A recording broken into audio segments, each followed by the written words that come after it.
రేవంత్ రెడ్డికి పాలనలో సవాళ్లు తప్పడం లేదా? ఏ కార్యక్రమం తీసుకున్నా ఆయనకు కలిసి రావడం లేదా? సహచర మంత్రుల నుంచి సహకారం లేదా? ఏడాదిన్నర పాలనలో తీసుకున్న నిర్ణయాలు బూమరాంగ్ అయ్యాయా? హస్తం పార్టీ సర్కార్లో అసలేం జరుగుతోంది? Let's watch.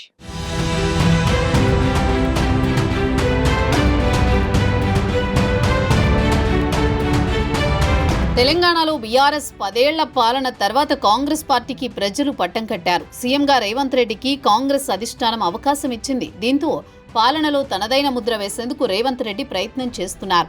అధికారంలోకి రాకముందు కారు పార్టీ కంటే మెరుగైన పథకాల హామీలతో ప్రజల దృష్టిని ఆకర్షించారు. కేంద్రంలో కాంగ్రెస్ అధికారంలోకి వస్తుందని భావించినా అది సాకారం కాకపోవడంతో తెలంగాణ కాంగ్రెస్ సర్కార్ కేంద్రం నుంచి సహకారం లేక ఒంటరి పోరాటం చేయాల్సిన పరిస్థితి ఏర్పడింది.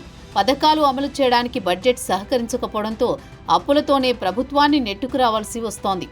ఎన్నికల ముందు 6 గ్యారంటీలతో పాటు కాంగ్రెస్ అనేక హామీలు ఇచ్చింది. ఇప్పుడు వాటిని అమలు చేయడానికి ఆదాయ మార్గాలపై సర్కార్ దృష్టి సారించింది. అధికారంలో రాగానే తన మార్కు పాలన చూపించాలని భావించారు రేవంత్ రెడ్డి.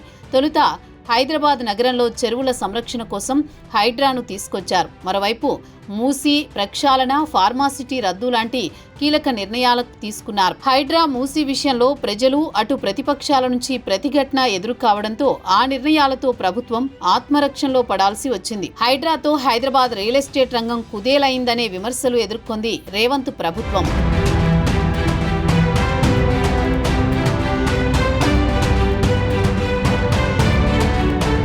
ఫార్మాసిటీ కోసం గత ప్రభుత్వం 14,000 ఎకరాలు సేకరించింది. రేవంత్ రెడ్డి సీఎంగా బాధ్యతలు స్వీకరించగానే ఫార్మాసిటీని రద్దు చేశారు. ఆ 14,000 ఎకరాల్లో ఫ్యూచర్ సిటీ పేరుతో 4వ నగరాన్ని నిర్మిస్తామని ప్రకటించారు. సొంత నియోజకవర్గం కొడంగల్లో పారిశ్రామిక అభివృద్ధి పేరుతో లగచర్ల భూముల సేకరణ రాష్ట్ర వ్యాప్తంగా సంచలనంగా మారింది. గ్రీన్ ఫార్మా పేరుతో అక్కడి గిరిజనుల భూములను తీసుకోవాలని ప్రభుత్వం భావించింది. అధికారులపై స్థానిక గిరిజనులు తిరగబడడం, దాడులు చేయడం ఉద్రిక్తతకు దారితీసింది. కేసులు పెట్టి వారిని జైలుకు పంపడంతో రేవంత్ సర్కార్ విమర్శలు ఎదుర్కొంది. మరోవైపు ఎన్నికల హామీల్లో భాగంగా బీసీ కులగణన, ఎస్సీ వర్గీకరణ అంశాలు రేవంత్ ప్రభుత్వాన్ని ఇరకాటంలో పెట్టాయి. ఇవి ప్లస్ పాయింట్స్ కాకపోగా ప్రభుత్వం విమర్శలు బోనులో నిలబడాల్సి వచ్చింది.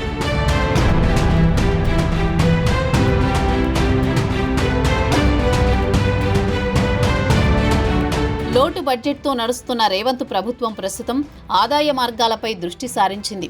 ఎన్నికల్లో ప్రజలకు ఇచ్చిన హామీల అమలుతో పాటు పాలన సజావుగా సాగేందుకు భూముల అమ్మకంపై ఆధారపడాలని చూస్తోంది. అందులో భాగంగా హైదరాబాద్ సెంట్రల్ యూనివర్సిటీ పక్కన ఉన్న కంచెగచ్చిబౌలి భూముల విక్రయ బాధ్యతని టీజీఐఏసీకి అప్పగించింది.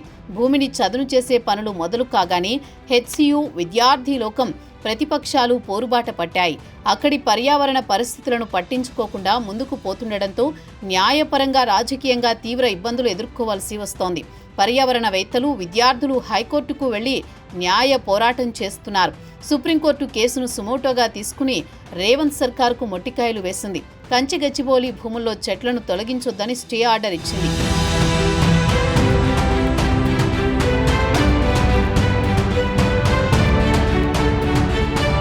కాంగ్రెస్ పార్టీలో అనేక మంది సీనియర్లున్నా రేవంత్ రెడ్డిని సీఎం కుర్చీలో కూర్చోబెట్టింది అధిష్టానం. కేబినెట్లో సహచర మంత్రులు చాలా సీనియర్లు కావడంతో వారి నుంచి ఆశించిన సహకారం లేక పాలనాపరంగా ఆయన ఒంటరి పోరాటం చేయాల్సి వస్తోంది. ప్రభుత్వ నిర్ణయాలకు మంత్రులు సమిష్టి బాధ్యత వహించాల్సి ఉన్నా ఎవరికి వారన్నట్లు వ్యవహరిస్తున్నారు. ఇదే అదనుగా ప్రతిపక్ష పార్టీలు రేవంత్ రెడ్డిని టార్గెట్ చేస్తున్నాయి. ఒకరిద్దరు మినహా మెజారిటీ మంత్రులు రేవంత్ రెడ్డికి మద్దతుగా మాట్లాడడం లేదు. అటు మంత్రివర్గ విస్తరణలోనూ అధిష్టానం దగ్గర సీఎం మాట చెల్లుబాటు కావడం లేదనే గుసగుసలు వినిపిస్తున్నాయి. 16 నెలలైనా ఇప్పటికీ పూర్తిస్థాయిలో మంత్రివర్గాన్ని విస్తరించలేకపోయారు. కీలక శాఖలు ఆయన దగ్గరే ఉండడంతో వాటిపై పూర్తిస్థాయిలో పట్టు చిక్కకపోవడం రేవంత్ రెడ్డికి ఇబ్బందికరంగా మారింది.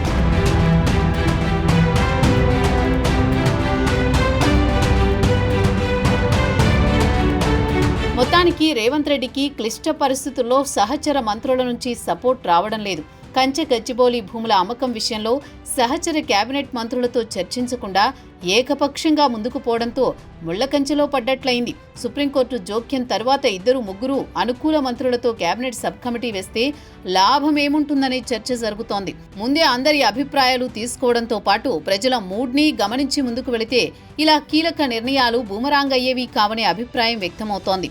చూడాలి మరి 16 నెలల పాటు బాలారిష్టాలు దాటుకుంటూ సాగిన రేవంత్ సర్కార్ రాబోయే రోజుల్లో ఎలాంటి నిర్ణయాలు తీసుకుంటుందో, ఏ విధంగా ముందుకు వెళుతుందో.